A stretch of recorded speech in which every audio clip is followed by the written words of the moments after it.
नमस्कार, स्वागत है आपका आदिशक्ति पीताम्बरा परिवार में। आज इस वीडियो के माध्यम से बात करेंगे कि माँ बगलामुखी नाम जाप कैसे करें और इसमें कौन कौन सी सावधानियां आपको रखनी चाहिए। 10 महाविद्याओं में माँ बगलामुखी 8वीं महाविद्या है और ये इनका सौम्य उग्र स्वरूप है। माँ भगवती बगलामुखी की आराधना प्राचीन काल में तांत्रिकों, अघोरियों और कपालिकों द्वारा ही की जाती थी, लेकिन जैसे जैसे समय अनुकूल होता गया, साधारण मनुष्य यानी कि आम जनता भी इनमें रुचि लेने लगी। इनका नाम जाप, पाठ और इनके अनुष्ठान संपन्न करने लगी। लेकिन माँ बगलामुखी के जो मंत्र होते हैं वो सौम्य उग्र होते हैं। उनमें उग्रता तो मौजूद रहती ही है, लेकिन वो सौम्य भी होते हैं और उनके तत्कालिक प्रभाव भी देखे गए हैं। बगलामुखी के संदर्भ में कथा है कि सतयुग में जब भयंकर तूफान उत्पन्न हुआ तो प्राणियों के जीवन पर संकट को देखकर भगवान विष्णु अत्यधिक चिंतित हो गए। वे सौराष्ट्र देश में हरिद्रा सरोवर के समीप जाकर भगवती को प्रसन्न करने के लिए तप करने लगे। श्री विद्या ने उस सरोवर से बगलामुखी के रूप में प्रकट होकर भगवान विष्णु को दर्शन दिए और उस विध्वंसकारी तूफान को तुरंत स्तंभित कर दिया। भगवती बगलामुखी की जो साधनाएं हैं वो स्तंभन के लिए कोर्ट केस, कचहरी, वाद विवाद के लिए मुख्य रूप से की जाती हैं, लेकिन सर्व सौभाग्य देने वाली भगवती बगलामुखी ही है। मारण, मोहन, उच्चाटन, स्तंभन भगवती की साधनाओं को करके आप इन विद्याओं में प्रांगत हो सकते हो। वैसे जो भगवान विष्णु हैं, सर्वप्रथम उन्होंने माँ बगलामुखी की आराधना की थी। भगवान विष्णु के तेज से युक्त होने के कारण माँ बगलामुखी को वैष्णवी भी कहा जाता है। मंगलयुक्त चतुर्दशी की अर्धरात्रि को इनका प्रादुर्भाव पृथ्वीलोक पे हुआ था। इन्हें ब्रह्मास्त्र विद्या के नाम से भी जाना जाता है। इनका साजो सिंगार सारा पीला ही रहता है। इन्हें बगलामुखी भी कहा जाता है। वैसे इनका मुख्य स्थान मरघट है, लेकिन बच्चों का कल्याण करने के लिए भगवती बगलामुखी सौम्य रूप में अपने साधकों के घर में विराजती हैं। अगर आप किसी कोर्ट केस से परेशान हैं, वाद विवाद है, शत्रु से विजय नहीं हो पा रही है, तो 10 महाविद्याओं में इनकी साधना जो है शत्रु स्तंभन के लिए आपको करनी चाहिए। लेकिन जो बगलामुखी साधना है वो तीव्र होती है, उग्र होती है, सौम्य भी होती है, तत्कालिक प्रभाव भी देखे जा सकते हैं। उस साधना के विशेष नियम भी रहते हैं। उन नियमों का विशेष रूप से आपको पालन भी करना पड़ता है। बिना नियमों का पालन किए आप बगलामुखी साधना नहीं कर सकते हैं। अगर बिना दीक्षा लिए, बिना नियमों का पालन किए, बिना अभिमंत्रित सामग्री का प्रयोग किए अगर आप बगलामुखी साधना करते हैं तो उसका आपको अनिष्टकारी परिणाम भी मिल सकता है या मिलने को आप अग्रसर हो सकते हैं। इसलिए सबसे अच्छा रहता है कि योग्य गुरु से दीक्षा लेकर, जिन्होंने बगलामुखी साधना संपन्न की हो, अभिमंत्रित सामग्री का प्रयोग करके सारे नियमों को जानकर, सही विधि को जानकर माँ बगलामुखी अनुष्ठान संपन्न करें। लेकिन ऐसे साधक साधिकाएं या ऐसे आम लोग या आम जनता भी है जो इनके उग्र मंत्रों का प्रयोग नहीं कर पाती है, लेकिन फिर भी उन्हें बगलामुखी की कृपा चाहिए ही चाहिए, तो वे इनका नाम जाप कर सकते हैं या नाम स्मरण कर सकते हैं। तो नाम स्मरण कैसे करना चाहिए ये मैं अब आपको बताती हूँ। इनको आप बगलामुखी या पीताम्बरी नाम से जानते हैं। आप इनको पीताम्बरा नाम से, बगलामुखी नाम से या बगलामुखी नाम से इनका नाम जप कर सकते हैं और इनका जो जप है, साधना है, अनुष्ठान है, वो कर सकते हैं। लेकिन ध्यान रखें कि एक बार अपने गुरु के मुख से जो नाम आपने ले लिया, चाहे बगलामुखी या पीताम्बरा, तो उसी नाम का जप आपको करना चाहिए। जप कैसे करें? जब भी आप इनका जप करें तो आप शुद्ध अवस्था में होने चाहिए। आपके शरीर पर कम से कम एक पीला वस्त्र होना चाहिए। काला या नीला जो गहरा नीला होता है वो वस्त्र आपके शरीर में नहीं होना चाहिए। और आपकी जो माला है वो सिद्ध हल्दी माला होनी चाहिए, पीला सिद्धासन होना चाहिए।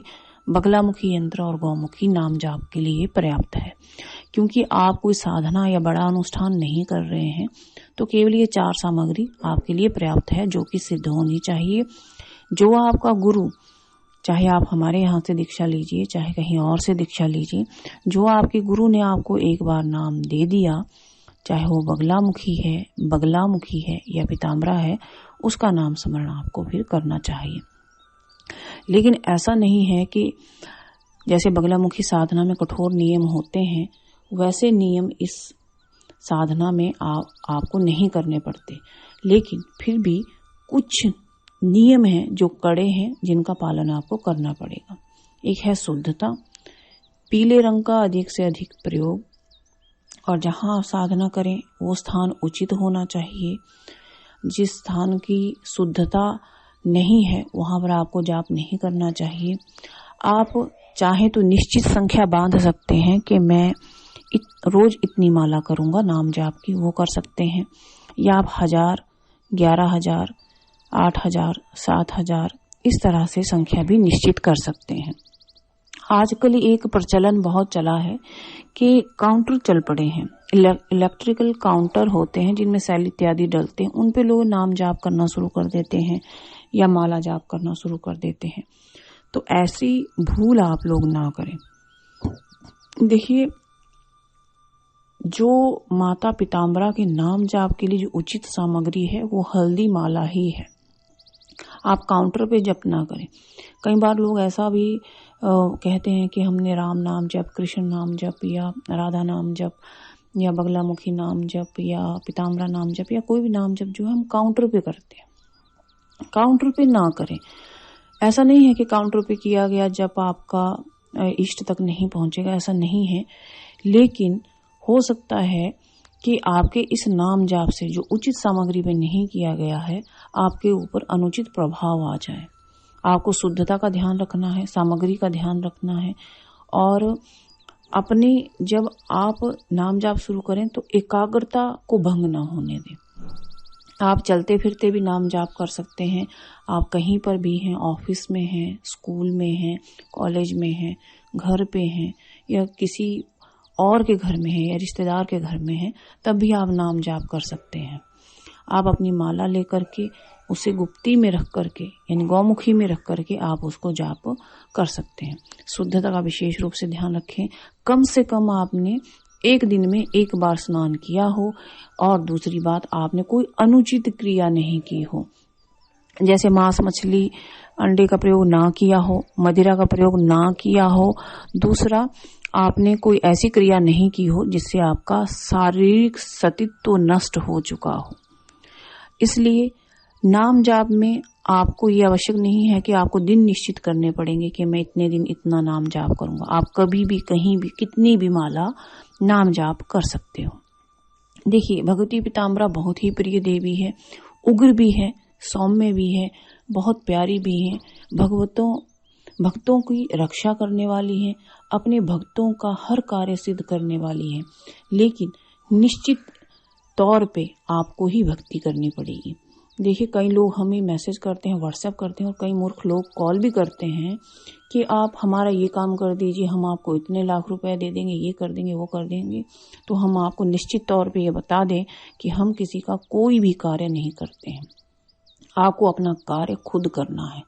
अगर मैं खाना खाऊंगी तो मेरा पेट भरेगा, आप खाना खाओगे आपका पेट भरेगा। ऐसा नहीं है कि मैं भक्ति करूंगी तो उसका फल आपको दे, या आप भक्ति करोगे उसका फल किसी और को दे। आपका कार्य है, आपका कर्म है, जिसके कर्म के प्रभाव से आपके जीवन में कोई कष्ट या कोई दुविधा या कोई संकट उत्पन्न हुआ है, तो उस संकट निवारण के लिए, उस कर्म को काटने के लिए आपको ही तो भक्ति करनी पड़ेगी। पैसों के बल पर कुछ भी नहीं खरीदा जा सकता। भौतिक वस्तुएं आप खरीद सकते हो, लेकिन भक्ति नहीं खरीद सकते आप। कृपया ऐसे लोग बिल्कुल भी हमें मैसेज ना करें, और ऐसे लोगों को हम बहुत जल्दी ब्लॉक कर देते हैं। ऐसे लोगों को हम बिल्कुल सुनना भी नहीं चाहते हैं। लोग सोचते हैं कि पैसे के बल पे किसी की भक्ति शक्ति खरीद सकते हैं, तो ऐसा बिल्कुल नहीं है। आप खुद भक्ति करो, खुद उसका फल लो। हम आपकी मदद इस तरह से करते हैं कि दीक्षा दे सकते हैं, सामग्री अभिमंत्रित मंगाएंगे तो भेज सकते हैं और आपको मार्गदर्शन कर सकते हैं। लेकिन भक्ति तो आपको ही करनी पड़ेगी। केवल वही लोग हमें कॉल करें जो दीक्षा लेना चाहते हैं, सामग्री मंगाना चाहते हैं या मार्गदर्शन प्राप्त करना चाहते हैं। बाकी लोग यहाँ पर बिल्कुल भी कॉल ना करें। कॉल करने का जो समय है वो दिन में 12 से 4 ही है। नमस्कार।